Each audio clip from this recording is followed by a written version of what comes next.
Are you wondering what to do with a giant blueberry? Mmm. Mmm.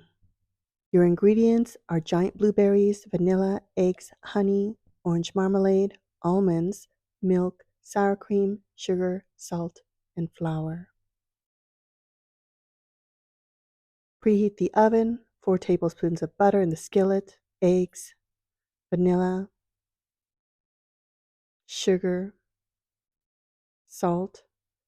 Beat well, add the milk, whisk, add the flour, beat well, pour the butter in the skillet, add your giant blueberries, orange marmalade, sprinkle on some almonds. In the oven it goes for 10 minutes. Now mix sour cream and sugar.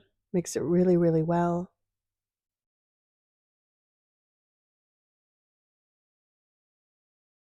Swirl on the sour cream mixture.